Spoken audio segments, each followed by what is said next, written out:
बाबा तेरी मुरली में सुख शांति का सार है, ज्ञान का अमृत है, जीवन का आधार है।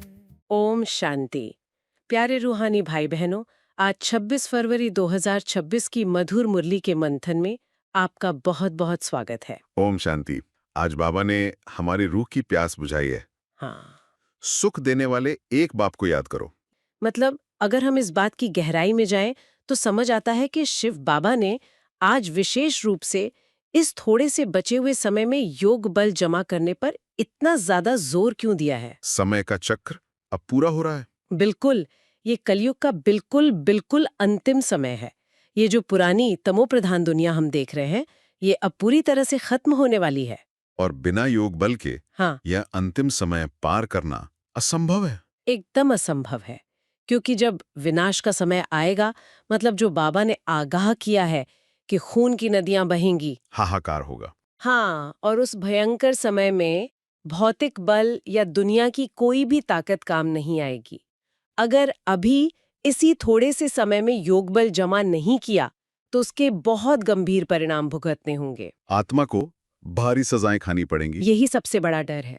धर्मराज पुरी की सजाएं, और सिर्फ सजाएं ही नहीं, जो श्रेष्ठ दैताई पद हमें मिलना था, वो पद पूरी तरह से भ्रष्ट हो जाएगा। जैसे एक बैटरी पूरी तरह डिस्चार्ज हो चुकी है। बहुत सटीक उदाहरण है। जन्म जन्मांतर का चक्र लगाते लगाते आत्मा की बैटरी बिल्कुल खाली हो चुकी है, तमोप्रधान हो चुकी है, और अब इसे सतोप्रधान बनाने का, चार्ज करने का सिर्फ एक ही तरीका है। उस एक सुखदाता बाप की निरंतर याद। बिल्कुल। और ये कोई ऐसा पुरुषार्थ नहीं है कि हमें जंगल में जाकर बैठ जाना है। दिनचर्या में चलते फिरते कर्म करते हुए उस एक सुखदाता बाप को याद करना है। कर्मयोग, हाथों से कर्म और बुद्धि से बाबा का संग। यही सूक्ष्म पुरुषार्थ है।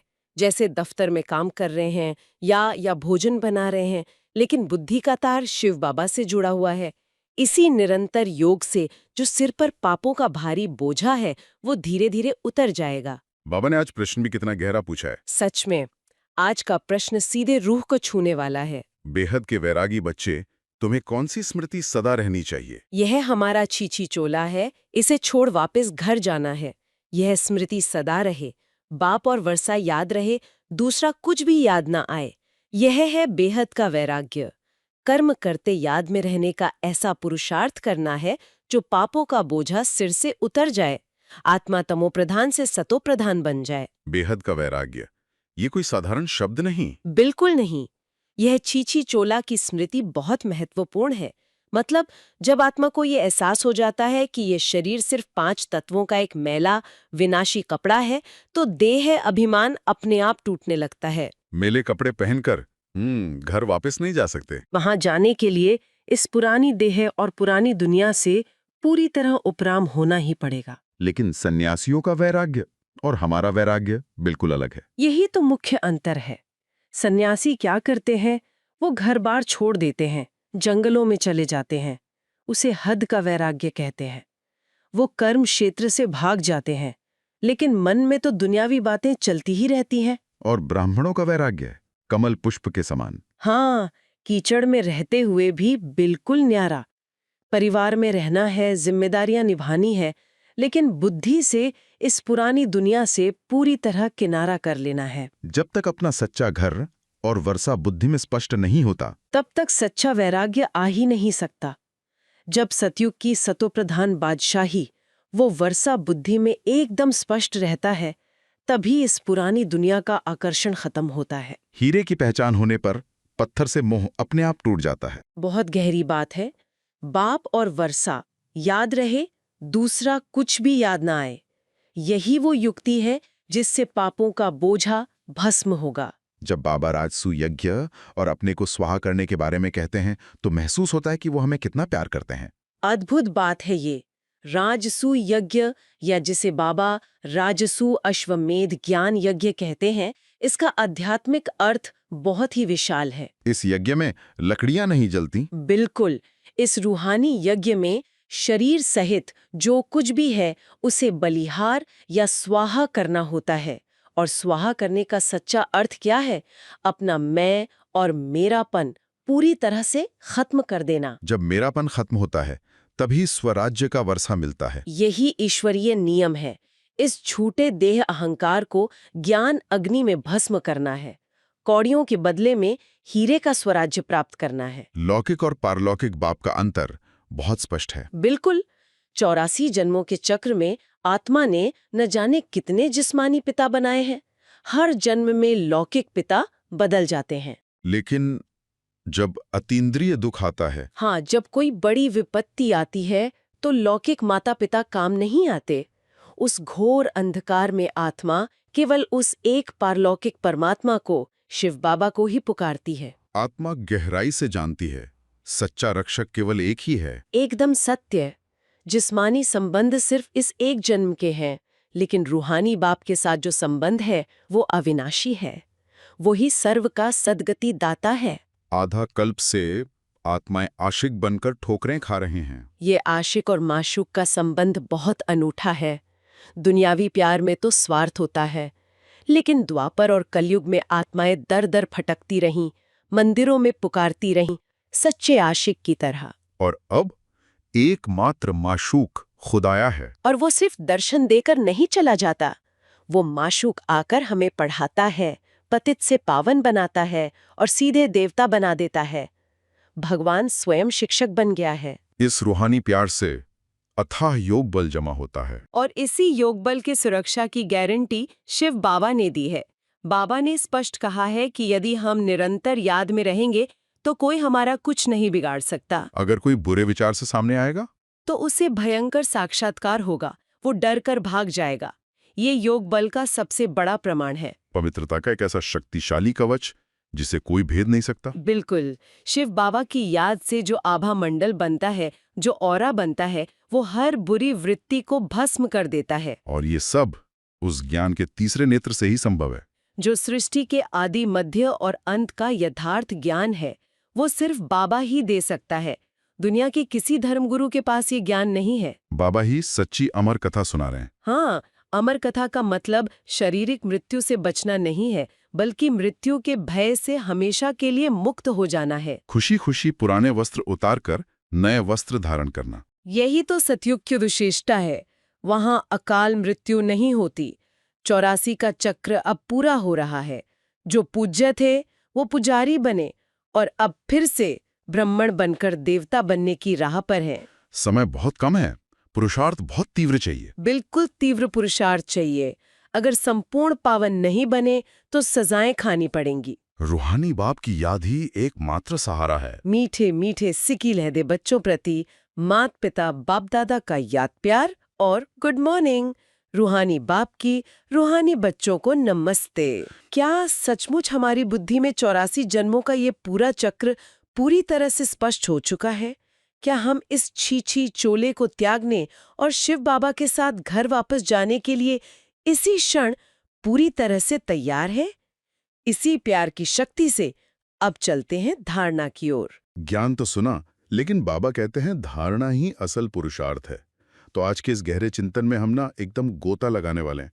संपूर्ण समर्पण और सहनशीलता काम कैसे करती है। बिल्कुल। और असल जिंदगी में ना, मतलब जिसे हम बाहर की दुनिया में अपनी हार मानते हैं, अध्यात्म में वही हमारी सबसे बड़ी जीत बन जाती है। वाह। बाबा की श्रीमत कोई फिलॉसफी नहीं है जिसे बस सुनकर अच्छा लगे। ये तो एक आईना है। जब हम धारणा को अपने हर एक कर्म में उतारते हैं ना, तब ये ज्ञान सिर्फ जानकारी नहीं रहता, बल्कि एक जीवंत शक्ति बन जाता है। हाँ, जो हमारे पूरे वायुमंडल को बदल कर रख दे। तो चलिए सीधे उस मुख्य सार की तरफ बढ़ते हैं जो आज के हमारे पुरुषार्थ का आधार है। बाबा ने आज हमें बहुत गहरी विधि सिखाई है। तो जो पहला मुख्य सार है धारणा के लिए, वो ये है कि याद का ऐसा अभ्यास करना है जो बुरे विचार वाले सामने आते ही परिवर्तन हो जाए। मतलब मेरा तो एक शिव बाबा, दूसरा न कोई, बस इसी पुरुषार्थ में रहना है। अब देखिए, अगर हम इसे रोजमर्रा की जिंदगी में उतार कर देखें ना, तो ये बहुत बड़ी चुनौती लगती है। मतलब मान लीजिए हम ऑफिस में बैठे हैं, हमने किसी प्रोजेक्ट पर दिन रात मेहनत की है और अचानक मीटिंग में कोई सहकर्मी हमारी उस मेहनत का सारा क्रेडिट खुद ले लेता है। हाँ, ऐसा तो बहुत आम है। या फिर जानबूझकर ना हमारे काम में कमियां निकालता है। अब ऐसे में अंदर एक तूफान सा उठता है। एकदम मन करता है कि तुरंत अपनी सफाई दें, तर्क वितर्क करें, या कम से कम शब्दों से अपना बचाव तो करें ही। सही बात है। और हम अक्सर उसी नेगेटिव एनर्जी के चक्रव्यूह में फंस जाते हैं।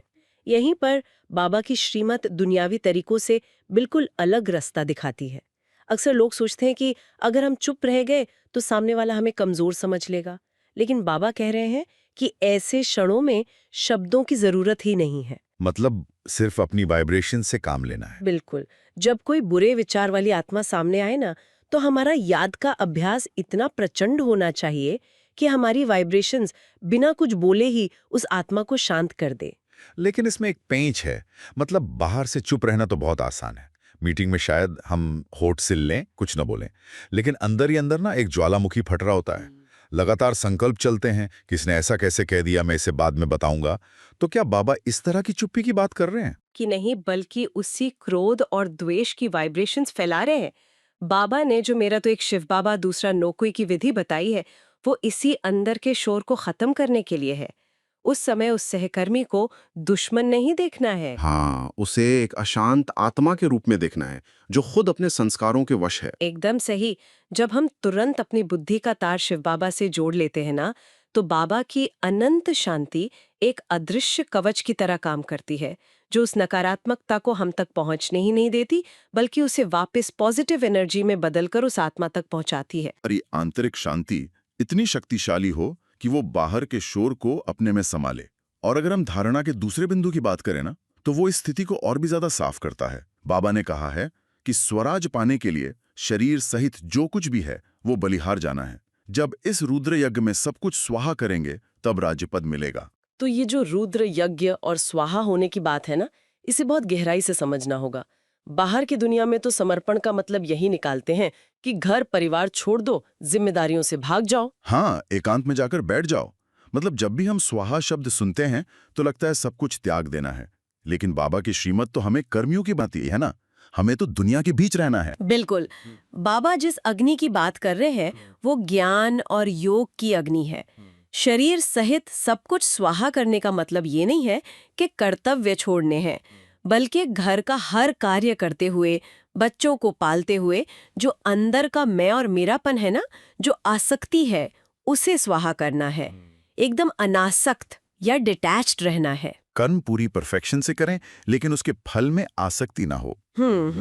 इसे अगर घर के माहौल से जोड़ें तो बात और साफ होती है। जैसे हम ध्यान में बैठते हैं तो लगता है कि हम तो संपूर्ण शांत देवता बन गए हैं। हाँ, एकदम शांत स्वरूप। लेकिन जैसे ही उठकर रसोई में जाते हैं, बहुत प्यार से खाना बनाते हैं और परिवार का कोई आकर कह दे कि आज सब्जी में नमक कम है, तो वो सारी देवताई स्थिति ना पल भर में गायब हो जाती है। तुरंत अहंकार बाहर आ जाता है कि मैंने इतनी मेहनत से बनाया और इन्हें कद्र ही नहीं है। अब है कि मैंने बनाया, ये मेरा घर है, मेरे बच्चे हैं, तब तक रुद्र यज्ञ में पूरी आहुति नहीं डली है।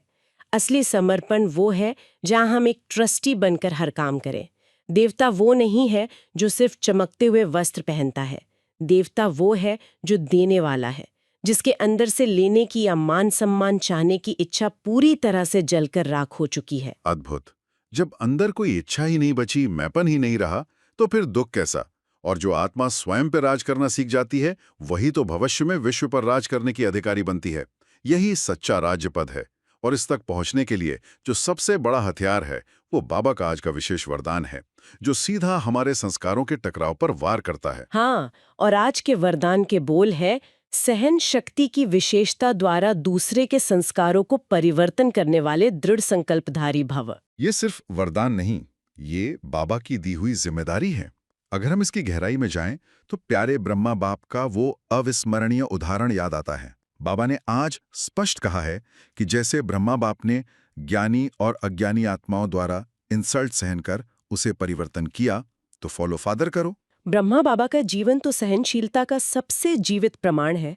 यज्ञ की शुरुआत में बाबा ने कितना कुछ सहन किया। दुनिया वालों ने गालियां दी, लेकिन जो आत्माएं ज्ञान में थी ना, जो साथ रहती थीं, उनके भी कई बार तीखे संस्कार सामने आते थे। ये बहुत गहरी बात है। जब हमारे अपने, जिन्हें हम ज्ञानी मानते हैं, वो कुछ चुभने वाली बात कह दें, तो वहां सहन करना सबसे मुश्किल होता है। हम सोचते हैं कि इन्हें तो ज्ञान है, फिर ये ऐसा कैसे कर सकते हैं? और यहीं से सारा हिसाब किताब शुरू हो जाता है। लेकिन ब्रह्मा बाबा ने कभी ये हिसाब नहीं लगाया। उन्होंने किसी को पलटकर जवाब नहीं दिया, न अज्ञानी को न ज्ञानी को। बाबा ने एक बहुत सूक्ष्म चेकिंग का बिंदु दिया है वरदान में। बाबा कह रहे हैं कि अपने संकल्पों में सिर्फ दृढ़ता को धारण करो, ये नहीं सोचो कि कहां तक होगा या कैसे होगा। हाँ, हम इंसान क्या करते हैं, सहन तो कर लेते हैं लेकिन अंदर एक टाइमर लगा देते हैं कि मैं 2 बार चुप रहूंगा, तीसरी बार तो जवाब देना ही पड़ेगा, या मैं कब तक सहन करूं। ये जो अंदर का हिसाब किताब है ना, ये हमारी सहन शक्ति को दीमक की तरह खा जाता है। बिल्कुल सही कहा आपने। बाबा साफ कह रहे हैं कि अगर कोई कुछ बोलता भी है तो चुप रहो, सहन कर लो, तो वो भी बदल जाएगा। आध्यात्मिक मार्ग पर मौन कोई कायरता नहीं, बल्कि एक प्रचंड अग्नि है। जब सामने वाला क्रोध में उबल रहा हो और आप अंदर से पूरी तरह स्थिर हो, तो ये स्थिति उसके नकारात्मक संस्कारों को पिघला देती है। और इसीलिए बाबा ने सावधान भी किया है कि सिर्फ दिल शिकस्त नहीं बनो। जब तुरंत बदलाव नहीं दिखता तो हम निराश होने लगते हैं, लगता है सारा पुरुषार्थ बेकार जा रहा है। हाँ, क्योंकि बीज बोने के बाद फल रातों रात नहीं आता ना। सहन शक्ति वो खाद है जो धीरे धीरे संस्कारों की कठोर जमीन को नरम करती है। ये हारना नहीं, सबसे बड़ी विजय है। और इसी विजय की बात बाबा ने आज के स्लोगन में भी की है। तो आज का स्लोगन क्या है? आज का स्लोगन है, संगम पर सहन कर लेना, झुक जाना, यही सबसे बड़ी महानता है। अब बाहर की दुनिया में तो झुकने वाले को हरा हुआ समझा जाता है, लेकिन संगम युग पर जहां हम साधारण से देवता बन रहे हैं, वहां बाबा अलग ही पाठ पढ़ा रहे हैं। यहां झुकना कमजोरी नहीं है। जैसे एक फलों से लदा हुआ पेड़ हमेशा नीचे झुकता है, सूखी लकड़ी तो टूट जाती है ना, वैसे ही जो आत्मा ज्ञान और गुणों से भरपूर है वो हमेशा नम्र होती है, अहंकार में तन कर नहीं खड़ी होती। और इसी नम्रता और झुकने की कला से ही हम बाप दादा के अव्यक्त इशारों को सेवा में उतार सकते हैं। आज के अव्यक्त इशारे में बाप दादा कहते हैं कि बच्चों की पहले साथियों में, सेवा में, वायुमंडल में एकता हो, फिर एक बल, एक भरोसा, एक मत हो, तब सेवा में सफलता मिलेगी। ये जो एक मत, एक बल और एकता की बात है ना, ये किसी भी ईश्वरीय सेवा की रीढ़ की हड्डी है। जब बहुत सारी आत्माएं मिलकर काम करती हैं तो सबके अपने विचार होते हैं, और जहां अलग विचार होंगे वहां टकराव भी होगा। तभी तो सहन करने और झुक जाने की बात आती है। अगर हम अपनी ही बात सही साबित करने की जिद पर अड़े रहेंगे तो एकता कैसे बनेगी? इसीलिए बाबा ने इसके लिए वो बहुत सुंदर रूपक इस्तेमाल किया है। हाँ, वो नारियल वाला ना। बिल्कुल। बाबा ने कहा है कि जैसे नया काम शुरू करने पर नारियल तोड़कर और रिबन काटकर उद्घाटन करते हैं, वैसे ही हमें एक मत, एक बल, एक भरोसा और एकता की रिबन काटनी है और फिर सर्व की संतुष्टता और प्रसन्नता का नारियल तोड़ना है। ये रूपक बहुत गहरा है। दुनियावी रिबन तो कैंची से कट जाती है, लेकिन ये एकता के रिबन काटने के लिए हमें अपने पुराने संस्कारों, मतभेदों और सबसे बढ़कर अपने अहंकार को काटना पड़ता है। और नारियल बाहर से कठोर होता है, बिल्कुल वैसे ही जैसे लोगों का व्यवहार कठोर लग सकता है। लेकिन जब हम एकता के बल से उस अहंकार को तोड़ते हैं ना, तो अंदर से बहुत मीठा जल निकलता है। और बाबा आगे कहते हैं कि ये पानी धरनी में डालो, फिर देखो सफलता कितनी होती है। ये पानी कोई साधारण जल नहीं है, ये हमारी संतुष्टता और प्रसन्नता के शुद्ध वाइब्रेशंस है। जब ये ऊर्जा सेवा की जमीन पर गिरती है ना, तो ऐसा कोई कार्य नहीं जो सफल ना हो। जहां संतुष्टता है वहां सफलता तो आनी ही है। तो आज बाबा ने हमें बेहद का वैराग्य और एक माशूक को याद करने की स्मृति दिलाए, और अंत में सहन शक्ति द्वारा दूसरों के संस्कार परिवर्तन करने का वरदान देकर शक्तिशाली बनाया। हमने देखा कि कैसे हमें ऑफिस के तनाव से लेकर घर की छोटी छोटी बातों तक मैंपन को स्वाहा करके एक अनासक्त ट्रस्टी बनना है, और ब्रह्मा बाप के पदचिन्हों पर चलते हुए दृढ़ संकल्प के साथ झुककर महानता को प्राप्त करना है। और ये सारी बातें सिर्फ सुनने के लिए नहीं है। जब तक हम विपरीत परिस्थितियों में इन्हें ढाल नहीं बनाते, तब तक ज्ञान सिर्फ बुद्धि तक रहेगा। हमें इसे अपने संस्कारों का हिस्सा बनाना है। तो अब समय आ गया है इस ज्ञान को गहराई से अपनी आत्मा में उतारने का, इन सभी धारणाओं को अनुभव में बदलने का। तो आइए कुछ पलों के लिए बाहरी दुनिया के सारे शोर को भूलकर अपनी अंतरात्मा की असीम गहराई में उतरें और शिव बाबा के साथ एक एकाग्र कनेक्शन बनाएं। अपने मन की स्क्रीन पर देखें एक बेहद शांत और दिव्य प्रकाश को। महसूस करें कि हम शरीर नहीं, भ्रिकुटी के बीच विराजमान एक चमकता हुआ सितारा है। मुझ आत्मा का सीधा तार मेरे मीठे शिव बाबा से जुड़ गया है। वहां से शांति और शक्ति की किरणें सीधी मुझ आत्मा पर पड़ रही हैं। बाबा की ये किरणें मेरे रोम रोम में अपार सहन शक्ति भर रही हैं। मेरे अंदर का सारा अहंकार, ये सवाल कि मैं कब तक सहन करूं, बाबा की इन शक्तिशाली किरणों से पिघलकर हमेशा के लिए खत्म हो रहा है। मुझ आत्मा के चारों ओर एक सुरक्षात्मक शांति का आभा मंडल बन गया है। कोई भी नकारात्मक विचार अब इसे पार नहीं कर सकता।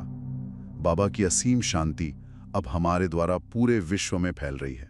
सब कुछ स्वाहा हो चुका है, अब सिर्फ शिव बाबा और मैं हूं। सच में ये अनुभव बहुत ही अलौकिक और गहरा है। आइए बाबा के सामने संकल्प लें।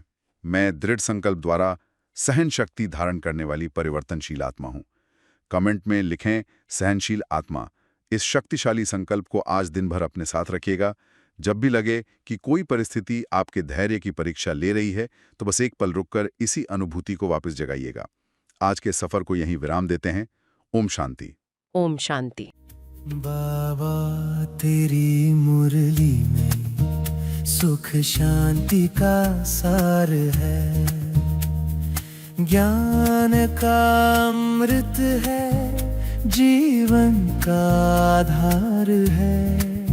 बाबा की बोलों से सच्ची राहत मिलती है, मुरली की एक तार पे दिल की कली खिलती है। बाबा तेरी मुरली में सुख शांति का सार है।